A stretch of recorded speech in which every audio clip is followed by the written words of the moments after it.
Oiê! Oiê! Sejam muito bem-vindos a mais um episódio do nosso BíbliaCast! E para você ter a melhor experiência já com a gente, lembra? Liga aqui na nossa carinha se você tá pelo celular, que a engrenagem vai aparecer aqui em cima, ou pelo computador, a engrenagem já tá aqui abaixo. E seleciona já a imagem de mais alta qualidade. Vai lá, rola e coloca lá 1080p lá, para ficar definido, para você ver a gente mais bonitos. E hoje a gente tem que tomar cafezinho, né? Porque estamos na glória. Cafezinho. Hoje tá gostoso pra tomar um cafezinho. E hoje é dia da gente ler números de 29 a 32. Então a gente já tá acabando números. Você já vai finalizar mais um livro aí. E vamos fazer a nossa leitura, né?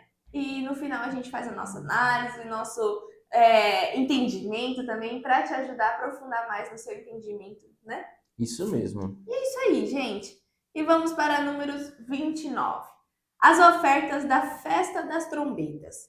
No primeiro dia do 7º mês, convoquem uma santa assembleia e não façam trabalho algum. Nesse dia, vocês tocarão as trombetas como aroma agradável ao Senhor. Ofereçam um holocausto de um novilho, um carneiro e 7 cordeiros de um ano, todos sem defeito. Para o novilho, preparem uma oferta de cereal de 3 jarros, da melhor farinha amassada com óleo. Para o carneiro, 2 jarros, e para cada um dos 7 cordeiros, 1 jarro. Ofereçam também um bode como sacrifício pelo pecado, para fazer propiação por vocês. Além dos holocaustos mensais e diários, com as ofertas de cereal e com as ofertas derramadas, conforme prescritas, são ofertas preparadas no fogo de aroma agradável ao Senhor. As ofertas do dia de expiação. No 10º dia desse 7º mês, convoquem uma santa assembleia. Vocês se humilharão e não farão trabalho algum. Apresentem como aroma agradável ao Senhor um holocausto de um novilho, de um carneiro e de 7 cordeiros de um ano de idade, todos sem defeito. Para o novilho, preparem uma oferta de cereal de 3 jarros da melhor farinha amassada com óleo. Para o carneiro, 2 jarros. E para cada um dos 7 cordeiros, 1 jarro. Ofereçam também um bode como sacrifício pelo pecado, além do sacrifício pelo pecado para fazer propiação e do holocausto diário, com a oferta do cereal e com as ofertas derramadas. As ofertas da festa dos tabernáculos. No 15º dia do 7º mês, convoquem uma santa assembleia e não façam trabalho algum. Celebrem uma festa ao Senhor durante 7 dias. Apresentem a seguinte oferta preparada no fogo, de aroma agradável ao Senhor: um holocausto de 13 novilhos, 2 carneiros e 14 cordeiros de um ano de idade, todos sem defeito. Para cada um dos 13 novilhos, preparem uma oferta de cereal de 3 jarros da melhor farinha amassada com óleo. Para cada um dos carneiros, 2 jarros, e para cada um dos 14 cordeiros, 1 jarro. Ofereçam também um bode como sacrifício pelo pecado, além do holocausto diário, com a oferta de cereal e com a oferta derramada. No segundo dia, preparem 12 novilhos, 2 carneiros e 14 cordeiros de um ano de idade, todos sem defeito. Para a oferta de novilhos, carneiros e cordeiros, preparem ofertas derramadas e de cereal, de acordo com um número específico. Ofereçam também um bode como sacrifício pelo pecado, além do holocausto diário com a oferta derramada e com a oferta de cereal. No terceiro dia, preparem 11 novilhos, 2 carneiros e 14 cordeiros de um ano de idade, todos sem defeito. Para a oferta de novilhos, carneiros e cordeiros, preparem ofertas derramadas e de cereal, de acordo com um número específico. Ofereçam também um bode como sacrifício pelo pecado, além do holocausto diário com a oferta derramada e com a oferta de cereal. No quarto dia, Preparem 10 novilhos, 2 carneiros e 14 cordeiros de 1 ano de idade, todos sem defeito. Para a oferta de novilho, carneiros e cordeiros, preparem ofertas derramadas e de cereal, de acordo com o número especificado. Ofereçam também um bode como sacrifício pelo pecado, além do holocausto diário com a oferta derramada e com a oferta de cereal.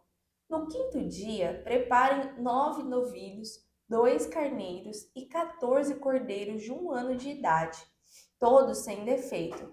Para a oferta de novilhos, carneiros e cordeiros, preparem ofertas derramadas e de cereal, de acordo com o número especificado.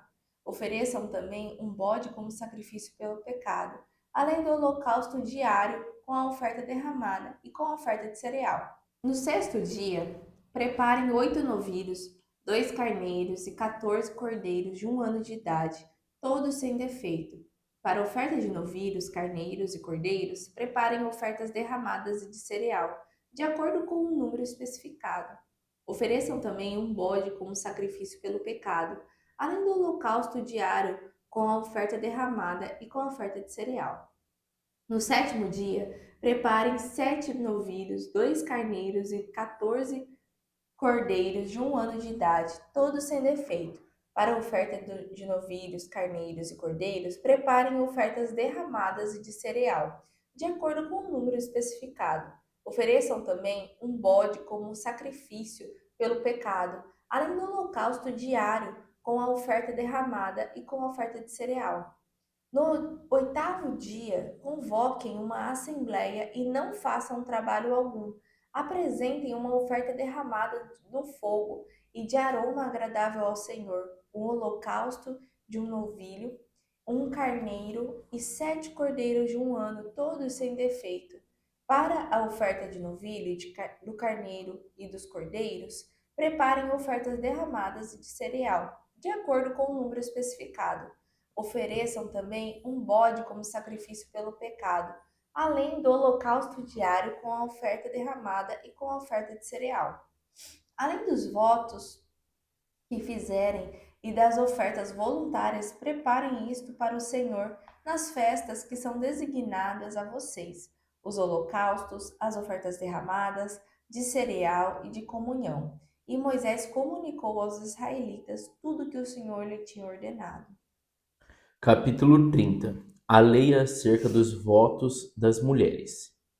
Moisés reuniu os líderes das tribos de Israel e disse: Isto é o que o Senhor ordena. Quando um homem fizer um voto ao Senhor, um juramento que o envolva em algum compromisso, não poderá quebrar a palavra, mas deverá fazer tudo o que prometeu.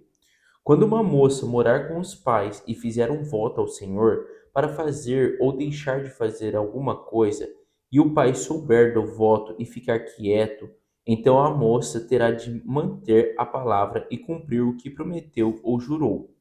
Mas se o pai da moça, no dia em que souber do voto, proibi-la de cumprir o que havia prometido, então a moça não precisará cumprir a sua palavra. O Senhor a perdoará, pois o pai não a deixou cumprir o que ela havia prometido. Mas se ela se casar depois de fazer um voto, mesmo que seja uma promessa feita de forma precipitada, sem pensar nas consequências, e o seu marido, ao tomar conhecimento, nada lhe disser, ela deverá manter a palavra e cumprir a promessa. Mas se o seu marido a proibir quando souber do voto, então ela não terá mais a obrigação de cumprir a sua palavra, e o Senhor a perdoará. Mas se a mulher é viúva ou divorciada, então deve cumprir o seu voto. E se a mulher que vive com o seu marido fizer um voto ou juramento para fazer ou deixar de fazer alguma coisa, e se o seu marido souber, mas nada disser e não a proibir, então ela deverá cumprir tudo o que prometeu ou jurou. Mas se o marido, logo que souber, a proibir de cumprir tudo o que prometeu, então ela não precisa mais cumprir a sua palavra e o Senhor a perdoará. Seu marido pode confirmar ou anular qualquer voto ou qualquer juramento que tenha feito que a obrigue a humilhar-se. Mas se o marido até o dia seguinte nada disser a respeito do assunto, então ele mostra que concorda com todos os votos ou obrigações. Mas se ele, depois de certo tempo, os anular depois de ouvi-los, então ele responderá pela culpa dela. Essas são as ordens que o Senhor deu a Moisés a respeito da relação entre marido e mulher e entre uma moça e seu pai que ainda mora com a família. Números 31. A vingança contra os midianitas. O Senhor disse a Moisés: Vingue-se dos midianitas pelo que fizeram aos israelitas. Depois disso, você será reunido aos seus antepassados. Então Moisés disse ao povo: Armem alguns dos homens para irem à guerra contra os midianitas e executarem a vingança do Senhor contra eles. Enviem à batalha 1.000 homens de cada tribo de Israel. 12.000 homens armados para a guerra, 1.000 de cada tribo, foram mandados pelos clãs de Israel. Moisés os enviou à guerra, 1.000 de cada tribo, juntamente com Finéias, filho do sacerdote Eleazar, que levou consigo objetos do santuário e as cornetas para o toque de guerra.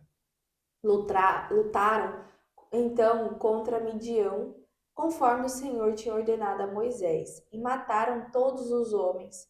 Entre os mortos estavam os 5 reis de Midian: Evi, Requem, Zur, Ur e Reba. Também mataram à espada Balaão, filho de Beor.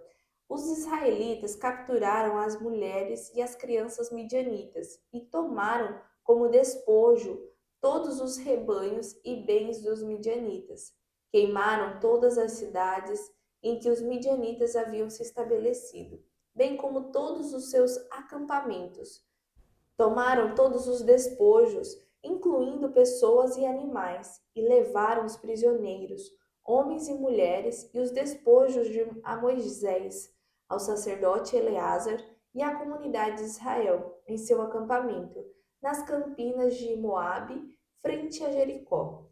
Moisés, o sacerdote Eleazar e todos os líderes da comunidade saíram para recebê-los fora do acampamento.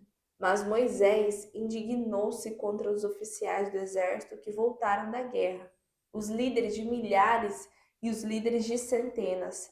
Vocês deixaram todas as mulheres vivas? Perguntou-lhes.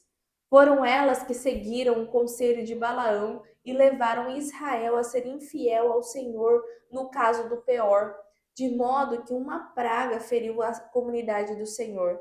E matem também todas as mulheres que se deitaram com o homem, mas poupem todas as meninas virgens.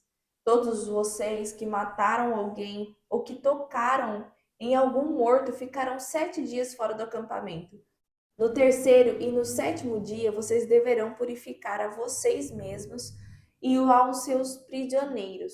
Purifiquem toda a roupa e também tudo que é feito de couro, de pelo, de bode ou de madeira. Depois o sacerdote Eleazar disse aos soldados que tinham ido à guerra: Esta é a exigência da lei que o Senhor ordenou a Moisés: ouro, prata, bronze, ferro estranho, chumbo e tudo o que resista ao fogo, vocês terão que passar pelo fogo para purificá-los, mas também deverão purificá-los com a água da purificação. E tudo que não resistir ao fogo terá que passar pela água. No sétimo dia, lavem as suas roupas e vocês ficarão puros. Depois poderão entrar no acampamento. A divisão dos despojos. O Senhor disse a Moisés: Você e o sacerdote Eleazar e os chefes das famílias da comunidade deverão contar todo o povo e os animais capturados. Dividam os despojos pelos guerreiros que participaram da batalha e o restante da comunidade. Daquilo que os guerreiros trouxeram da guerra, separem como tributo ao Senhor de cada 500, sejam pessoas, bois, jumentos, ovelhas ou bodes. Tomem esse tributo da metade que foi dada como porção a eles e entreguem-no ao sacerdote Eleazar como porção do Senhor. Da metade dada aos israelitas, escolham de cada 50 sejam pessoas, bois, jumentos, ovelhas ou bodes, entreguem-nos aos levitas, encarregados de cuidar do tabernáculo do Senhor. Moisés e o sacerdote Eleazar fizeram como o Senhor tinha ordenado a Moisés.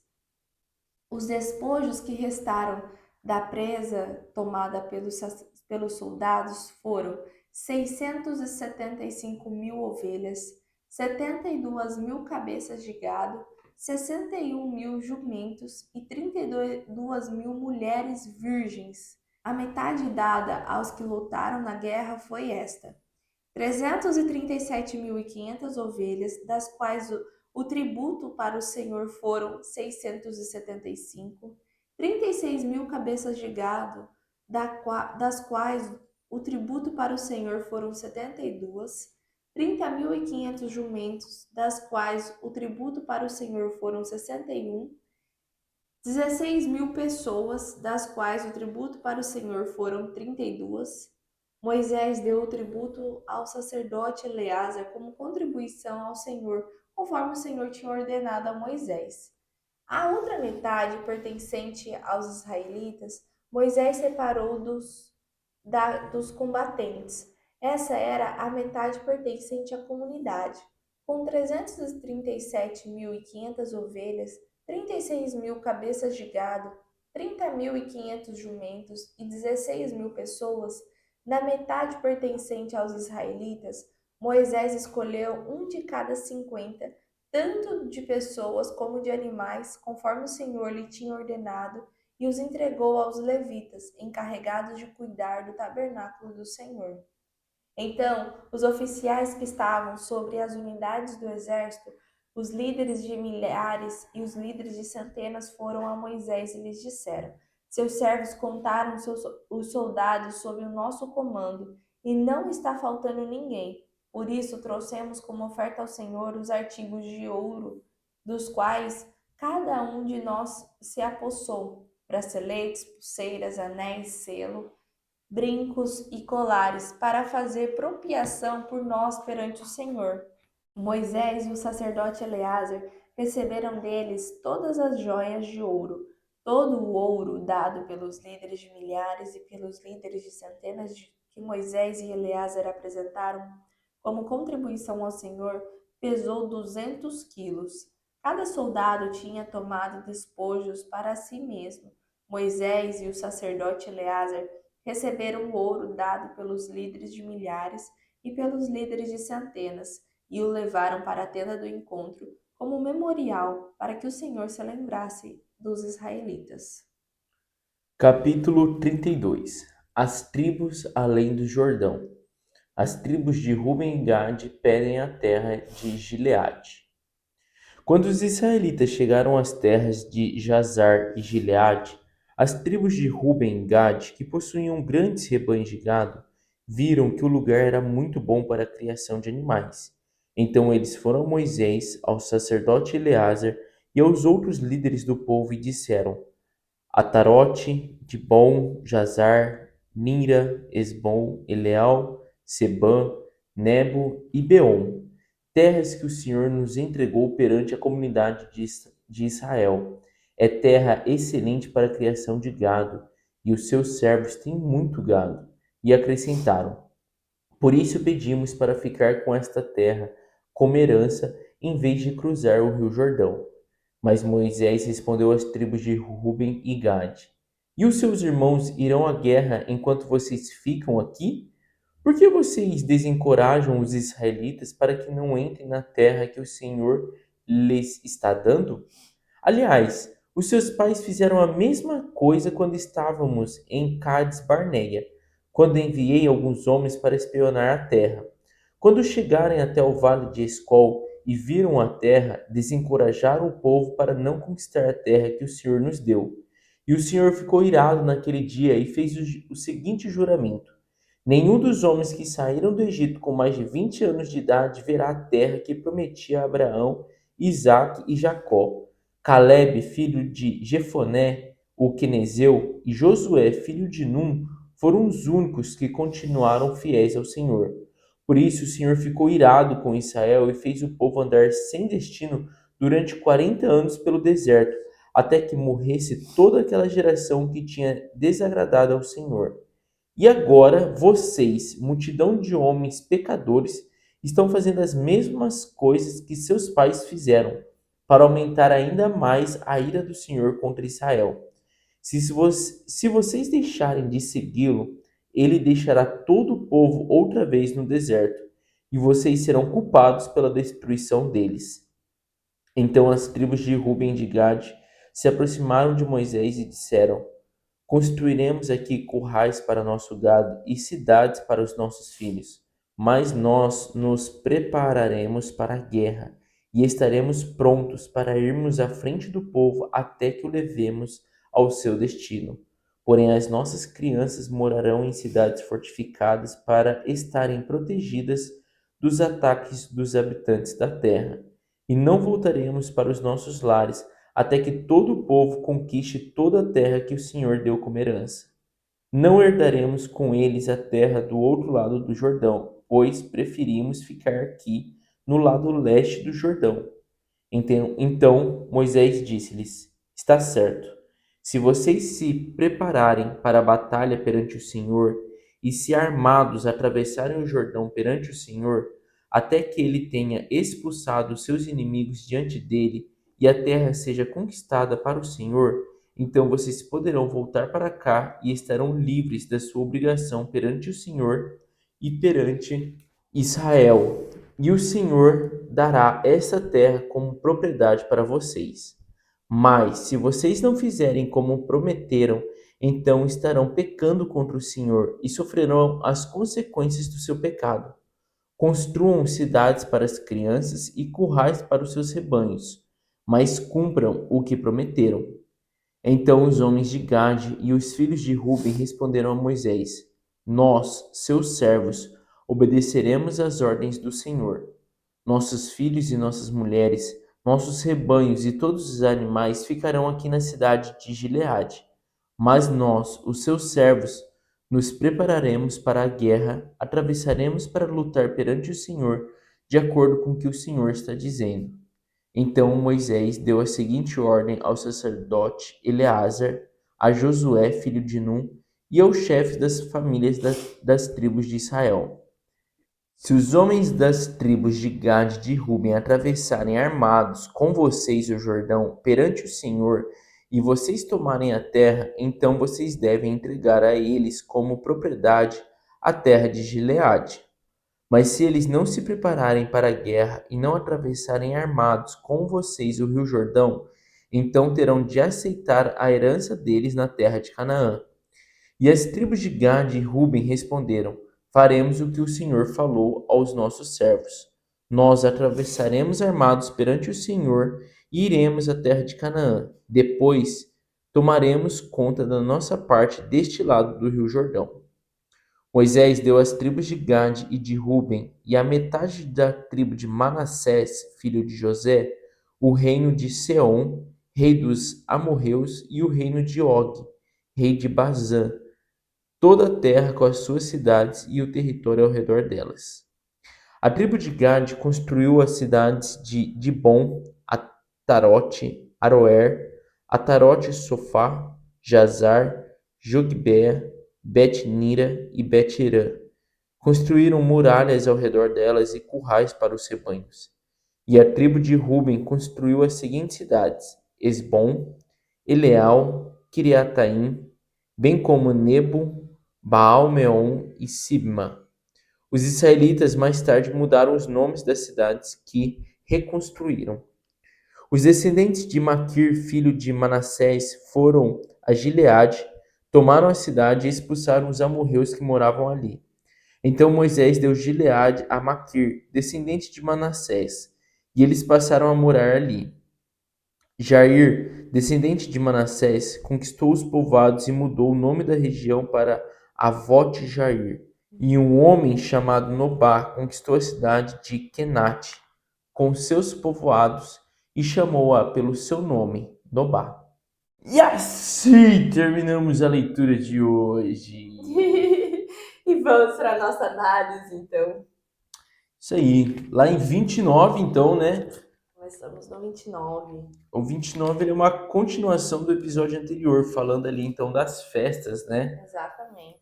Que ele começa falando da festa da trombeta, se não me engano, né? Isso. Depois oferta da expiação, festa dos tabernáculos, né? Então aqui é um reforçar do que já foi falado em Levítico, né? Levítico. Sobre as leis das festas. Então Deus colocou ali as leis tanto para as obrigações e tudo mais que a gente tinha, e também colocou as leis para a gente festar, para comemorar momentos específicos ali, né? Que ele gostaria que as pessoas nunca esquecessem, principalmente essa parte da saída do povo de Israel do Egito, o Shabat, né? E aí ele faz essas festas, né, para o povo de Israel nunca esquecer de que Deus era Deus, entendeu? Então, principalmente as festas dos tabernáculos também que ele fez, era para as pessoas ficarem dormindo em tendas, para nunca esquecerem o que o povo de Israel passou nessa saída do Egito até chegar à terra prometida. Então, eles passavam esses dias, né, dormindo em tendas, que seria ali em volta da cidade, tudo, ninguém ia dormir dentro das casas, mas sim em tendas, para relembrar o que os antepassados, né, os israelitas, realmente passou no deserto. E o que a gente tem que lembrar também, né, que eles estavam perto da terra prometida e porque não confiaram, não tiveram fé em Deus, Deus fez eles perambularem no deserto por 40 anos. Então eles postergaram 40 anos da entrada da terra prometida por falta de fé em Deus. Então eles desconfiaram, né, do poder de Deus ali para poder estar ajudando eles. Igual você falou, muitas festas, né? Igual aqui você vê que algumas festas, elas eram exatamente o que você disse, para relembrar do nosso relacionamento com Deus. E a gente às vezes acaba esquecendo disso, né? Igual a gente até hoje, né? Não são as mesmas festas, mas a gente tem. Então a gente tem aí, né, o Natal, que é uma festa De nascimento, né? cristã, né? Temos a Páscoa, temos o Corpus Christi, e a gente se esquece que festas desse tipo, qual que é o fundamento dessa festa, né? Então elas não foram criadas assim, tiradas do sovaco, né? Igual a Páscoa foi há muitos, muitos e muitos anos Foi atrás, antes de Cristo, né? antes de Cristo. E às vezes a gente se esquece que o fundamento de algumas festas, né, de alguns feriados que a gente tem até hoje, o fundamento dele é para a gente lembrar desse relacionamento com Deus, O que lembrar foi do passado que nesse foi momento. passado, igual o tipo da Páscoa, né? A Páscoa ela já teve um significado anterior, já teve um novo significado e às vezes a gente não se dá o trabalho de lembrar de nenhum desses, né? Tem aí então o Natal também, que a gente às vezes acaba se esquecendo realmente, né? Que é o significado do Natal. E é legal da gente estar vendo, né? Isso que desde antigamente já se fazia isso, né? E a gente tem que voltar a celebrar as festas da forma correta, né? É, que é com entendimento, né? Essa é a forma correta. Não é errado você festar como você está festando. Porém, tem um entendimento mais profundo, né? Hoje em dia, quando você vê algum feriado, para ler assim certinho o que é esse feriado, sabe? Porque não é para ser só um dia de descanso a mais aí no seu calendário, algo para você sair, para você festar, tem algo ali por trás, porque ninguém iria colocar um dia ali sem nada à toa. Então, tenha esse cuidado, né, de olhar mais a fundo e ver por que seria feriado nesse dia, o que aconteceu nesse dia, no passado, para a gente estar comemorando isso agora. Que isso vai te dar muito mais embasamento, né, mais profundidade, você não ser uma pessoa tão rasa. E aí depois eles colocaram a lei sobre os votos, né? E esses votos aqui não é sobre voto para candidatar alguém, alguma coisa assim. Era votos de tipo um juramento mesmo, sabe? De tipo assim, nossa, eu vou fazer juramento não, como promessa. Sabe quando a gente faz promessa? Eu prometo que se acontecer tal coisa, eu vou fazer tal coisa.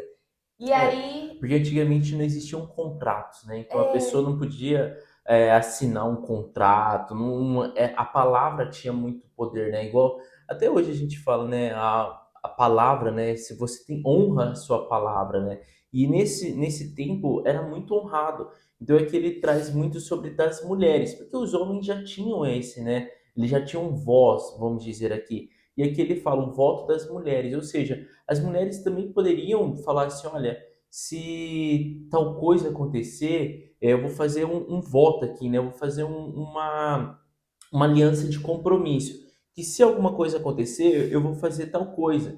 Então ali era para mostrar. E mesmo assim, né? Vocês podem ver que mesmo a mulher tendo voto, ela ainda era submissa ao homem, né? Opa, ao marido dela falar que aquele voto tinha validade ou validade não, ou não, ou se ela era solteira e morava com os pais, ela tinha que ter ainda um ok, submissão né, do pai. dos pais ali para falar assim, não, um exemplo, né, eu sou um adolescente, eu vou fazer um voto aqui que se eu estudar e tirar nota boa, eu vou fazer um sacrifício, né, naquela época, eu vou fazer um sacrifício de 2 ovelhas. Então ela fazia esse voto. Então era ali a palavra dela falando. Então, às vezes, o pai olhava e falava assim: não, você não tá falando nada com nada, esquece. Ou senão, tudo bem. Ou só escutava, né? Aqui fala: só dele escutar e se passasse 24 horas ele não falava nada, o voto já estava valendo. Exatamente. E depois veio a vingança contra os midianitas. O que foi isso, né? Por que fazer uma vingança? Porque nos episódios anteriores a gente viu que quando eles estavam perto de entrar para Canaã, eles estavam perto de Midian, né? E aí, o que que o rei ali, né, fez? Ele usou as mulheres para seduzir os homens israelitas, né? E pelas mulheres, elas mostraram o deus deles, Baal Peor. E aí, os israelitas começaram a adorar o deus deles e tudo, e se corromperam. E aí, o que que Deus fez? Vamos nos vingar desses midianitas. E eles foram e mataram e só deixaram as mulheres vivas, né? Só fazer um adendo. Os midianitas, é legal de a gente saber que o povo midianita, ele era também descendente da família de Abraão. Só que ele era descendente dos filhos da segunda mulher de Abraão. Depois que Sara Faleceu. faleceu, que Abraão casa de novo. Então, assim, até, pô, Abraão estava na terra de Canaã, Jacó estava na terra de Canaã. E quem que é esse povo que ainda, tipo, mora ali perto nessa região, né? Então, a gente viu que Abraão teve outras mulheres, um dos primeiros filhos dele, né, foi Ismael. Então, esses descendentes é quem está nesses lugares. Então, até os midianitas, ele é descendente de Abraão, mas da outra mulher de Abraão. E a gente já leu anteriormente sobre então Balaão que ele deu a entender ali nesse episódio anterior que ele era meio que obediente a Deus, né? Porque ele não amaldiçoa. Mas, no entanto, ó, igual no versículo 16, né, do capítulo 31, ele fala assim: foram elas, né, essas mulheres que o povo não quis matar, né, que seguiram o conselho de Balaão e levaram o povo de Israel a adorar ídolos no Monte Peor, quando veio uma praga para castigar o povo do Senhor. Então aqui você já vê que Balaão que induzia as mulheres a conquistar o povo de Israel a adorar um Deus chamado Peor. Já muda aqui a visão, né? É. Você já consegue ver. E aí foi onde fez o povo de Israel se corromper, né? E isso não agradou Deus porque era um dos mandamentos de Deus ali. Vocês não vão adorar outros deuses, é adorar só eu, nenhum ídolo e nenhuma imagem. E aí, o que, que o povo de Israel fez? Estava adorando outra imagem, que é desse Baal Peor. Então Deus quis que eles acabassem com tudo, né? Então deu esse comando para Moisés: matem todas as mulheres. Então Moisés foi lá e falou: então tá, vamos matar todas as mulheres, mas deixa as virgens aqui, porque daí elas não são tão corrompíveis, né? E aí, mesmo matando todo mundo, ficou ainda 32 mil mulheres virgens, moças virgens ali. Então, pensa na quantidade de gente ali que eles ganharam ali contra o Midian, né? E aí, por mais que eles tiveram toda essas presas, né, capturadas ali, tantas mulheres, ovelhas e tudo mais, eles dividiam entre todos os povos. Então, olha essa diferença, né? Não é só para dividir entre o exército que foi, mas é para dividir em todo mundo, né? Por mais que foi também 1.000 homens de cada tribo para ir fazer lutar contra os midianitas, né? Eles conquistaram, nessa guerra você vê que eles conquistaram bastante coisa, né? Então, Aham. ovelhas, cabeças de gado, aqui ó, 675 mil ovelhas, Era muita era coisa. muita coisa. Foi uma guerra, parece Bem grande. bem grande, bem significativa. E aí depois eles já estão perto realmente de entrar na Terra Prometida, que é Canaã. E aí começa o quê? As tribos a se arrumarem, né, para entrar na Terra de Canaã. Porém, a tribo de Ruben e de Gad decidem ficar antes do Rio Jordão. Eles querem ficar ali naquele outro terreno. Porém, Moisés mesmo fala: uai, como que vocês vão ficar aqui? Tipo, já vão conquistar essa terra e nem vão lutar com seus irmãos, vocês podem ficar aqui. Porém, vocês vão, luta, conquista lá e aí vocês voltam. Porque senão seria fácil, né? Daí todo mundo ia querer ficar naquela terra ali. Ah, eu não vou lutar, eu não vou nada. Na verdade, eu acho que assim, a intenção deles nunca foi essa, né? Na leitura assim que a gente fez aqui, eu consigo ver assim que o povo de Gad ali, da tribo, meia tribo de Manassés, de Ruben, de Gad, não era essa a intenção. No entanto, quando eles vão pedir, né, para ficar com a terra, você vê que já Moisés já fica irado. Fala assim, de novo vai acontecer o que aconteceu há 40 anos É, que atrás, não pegaram. que vai estar prestes a entrar e daí desiste. Então, ali você vê, parece que Moisés fala assim: ah, não, velho, eu não acredito que vocês vão fraquejar agora, Igual seus pais, né? igual Ainda seus ele pais. fala Então, assim. tipo assim, por medo de entrar, atravessar o Jordão e conquistar Canaã, vocês estão preferindo ficar aqui.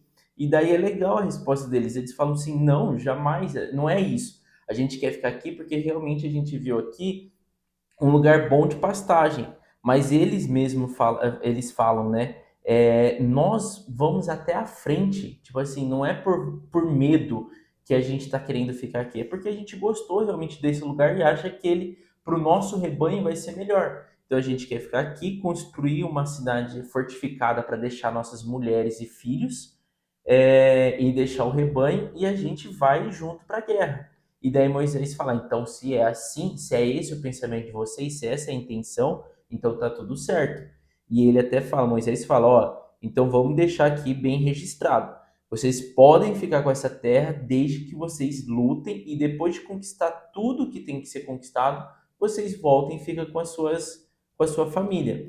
Porque É. Moisés estava preocupado porque ele sabia que ele já estava para partir, né? Ele já ia morrer. Então ele fala ali até para Josué, né? Falou: ó, então fica esse o combinado. Eles podem ficar com essa terra desde que eles lutem, não abandonem todo o povo, né? Todo o restante da tribo. Exatamente. E também na hora de dividir Canaã, já saber que a tribo de Ruben, de Gad e metade da Manassés já recebeu parte da terra. Exatamente. Então, tipo assim, não precisa contar com eles na divisão da terra que vão ser conquistadas. Acho que é isso, né? Muito Por bom. esse episódio, é isso que a gente tem para passar para vocês. No próximo, a gente já vai finalizar, a gente vai terminar lá 33, 34, 35 e 36, que daí vai ser o casamento da herdeira. Então a gente vai finalizar assim. Então vocês precisam estar aqui com a gente. Então por isso já se inscreve no nosso canal e já deixa um likezinho aqui para a gente poder entregar essa mensagem para mais pessoas, tá bom? E outra coisa também, se você não está no Ouvintes da Fé, já entra no primeiro link que está aqui abaixo na descrição, já faz a sua assinatura, esteja lá com a gente, porque ali é um ambiente onde a gente vai estar te ensinando muito sobre mentalidade, sobre conduta, sobre posicionamento baseados na Bíblia. Então, algum momento de aflição que você está passando, como você deve se posicionar, como você pode superar esse momento de desafio e dar a volta, né? Como que se diz, né? Dar a volta por cima nisso que você está passando. Então, por isso que é muito importante você estar dentro do Ouvintes da Fé, ainda mais que você está caminhando com a Bíblia, ter esse ensinamento, ter esse aprofundamento maior. A gente está te esperando lá no Ouvintes da Fé e também amanhã no próximo episódio, viu? Um beijo! Tchau! Oiê! Parabéns! Você concluiu mais um episódio do nosso Bíblia Cast. Aqui do lado eu já deixei o quê? O nosso canal para você estar se inscrevendo e aqui abaixo o sininho para você já deixar ativado e ser notificado sempre quando a gente lançar o próximo episódio. E o próximo episódio já está aqui também para você estar assistindo e crescendo cada vez mais espiritualmente, viu? Então vai lá, já clica aqui e já assista o próximo episódio. Nos vemos! Tchau!